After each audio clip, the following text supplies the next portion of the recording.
Friends, अगर चलने में दर्द होता है, घुटनों में हेवीनेस और स्टिफनेस रहती है और लोग कहते हैं कि अरे ये तो बस उम्र का असर है, तो ये वीडियो आप ही के लिए है, क्योंकि जॉइंट पेन आपकी किस्मत नहीं है और ये सिर्फ उनकी वजह से नहीं होता है। आप इसे परमानेंटली कैसे ठीक कर सकते हैं, इस वीडियो में मैं आपको बताऊंगी। नमस्कार दोस्तों, स्वागत है आपका मेरे चैनल सेहत और सोच में। मैं प्रीति, नेचुरोपैथ एंड डाइटिशियन। फ्रेंड्स, इस वीडियो को आगे बढ़ाने से पहले हम जरा सा ये जान लेते हैं कि इस वीडियो में आप क्या क्या देखने वाले हैं। सबसे पहले जॉइंट पेन या ऑस्टियोआर्थराइटिस होता क्या है, इसके लक्षण क्या हैं। इसके बाद बोन्स और जॉइंट्स के लिए कैल्शियम के अलावा और कौन से जरूरी मिनरल्स हैं। उसके बाद नेचुरोपैथी ट्रीटमेंट प्लान और सबसे लास्ट में कुछ कॉमन क्वेश्चंस, लेकिन बेहद जरूरी। तो दोस्तों, हम स्टार्ट करते हैं। सबसे पहले ऑस्टियोआर्थराइटिस होता क्या है। अक्सर लोग सोचते हैं कि घुटने का दर्द सिर्फ अर्थराइटिस या उम्र की वजह से होता है, लेकिन असल कंडीशन का नाम है ऑस्टियोआर्थराइटिस। इसमें होता क्या है कि जॉइंट्स और उसके आसपास का कार्टिलेज या और टिश्यूज जो होते हैं वो धीरे धीरे घिसने लगते। शुरुआत में तो आपको सिर्फ सूजन और स्टिफनेस के रूप में दिखेगा, लेकिन धीरे धीरे दर्द जो है वो आपका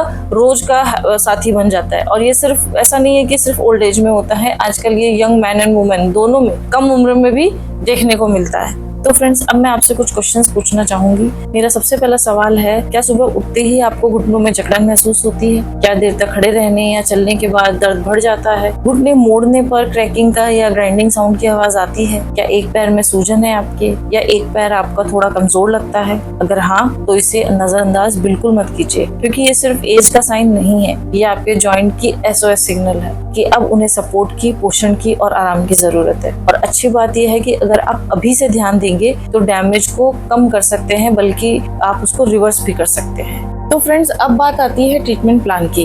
बट उससे पहले हम ये जानते हैं कि जॉइंट्स के लिए कैल्शियम के अलावा और कौन से मिनरल्स इंपॉर्टेंट होते हैं। बिकॉज बोन, कार्टिलेज, लिगामेंट्स ये सिर्फ कैल्शियम से ही नहीं बनते, इनके लिए मिनरल्स की पूरी टीम होती है।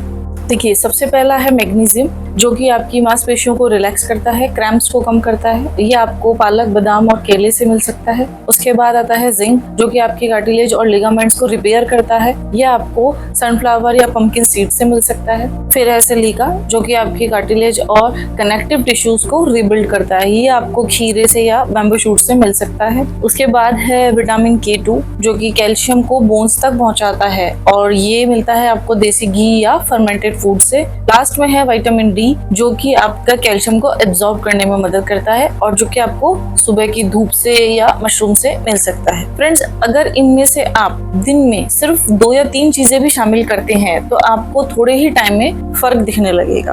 तो फ्रेंड्स, अब हम बात करते हैं नेचुरोपैथी ट्रीटमेंट प्लान की, जिसमें ना तो कोई दवाई है और ना ही आपको किसी डॉक्टर के पास जाना है। घर पर रहकर ही आप इलाज कर सकते हैं। सबसे पहला आपको जो करना है, मैं आपको जो बताऊंगी वो है सबसे पहले एक्सटर्नल थेरेपीज। उसके बाद मैं आपको योगा का रूटीन एक बताऊंगी और उसके बाद मैं आपकी डाइट बताऊंगी।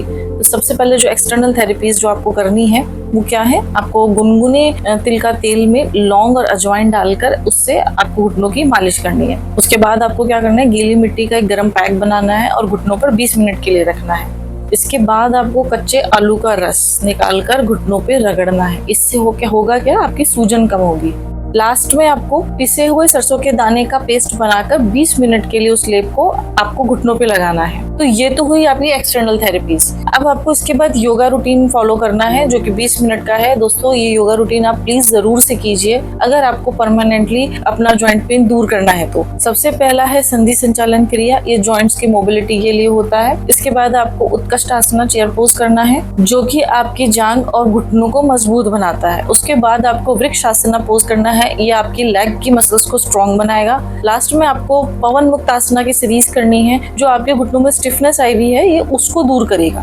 तो फ्रेंड्स, अब बात करते हैं आपके डाइट प्लान की। डाइट प्लान में आपको सुबह सबसे पहले करना क्या है कि खाली पेट आपको रात को भीगे हुए जो मेथी के दाने हैं और लहसुन गुनगुने पानी के साथ आपको सबसे पहले लेना है। उसके 1 घंटे बाद आपको 20 भीगे हुए किशमिश और 2 अंजीर लेनी है। ब्रेकफास्ट में आपको 60 ग्राम स्प्राउटेड मेथी दाना खाना है। लंच में आपको वही ग्रीन वेजिटेबल्स, चपाती या स्प्राउटेड ग्रेन्स भी आप खा सकते हैं। शाम को 250 से 300 ग्राम पपीता आपको जरूर लेना है। डिनर में भी आपको हल्का ही रखना है और रात को सोने से पहले आपको आधा ग्लास अमलतास का काढ़ा जरूर पीना है।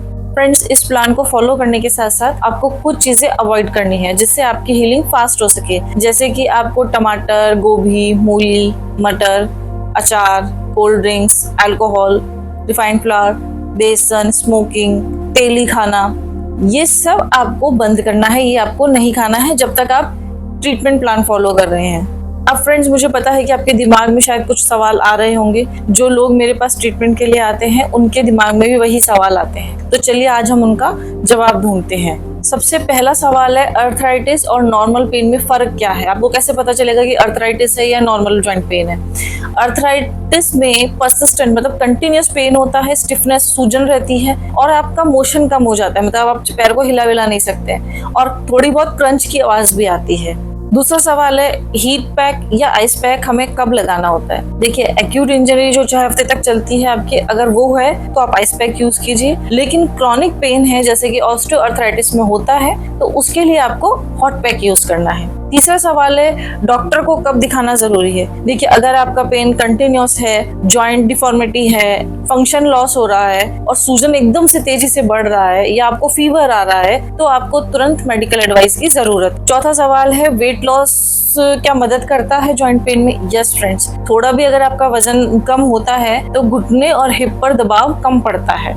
और फ्रेंड्स, इस वीडियो के लास्ट में मैं आपसे यही कहूंगी कि कंसिस्टेंसी ही की है। हीलिंग का टाइम हर किसी के लिए अलग होता है, लेकिन अगर आप आज से ही शुरुआत करेंगे तो कल आपकी चाल भी बदलेगी और जीवन भी। दोस्तों, जिंदगी तो चलती रहेगी, लेकिन आपका हर कदम दर्द से मुक्त हो, ये आपके हाथ में है। और लास्ट में हमेशा की तरह, until the next time, stay healthy, stay natural and let be food your medicine।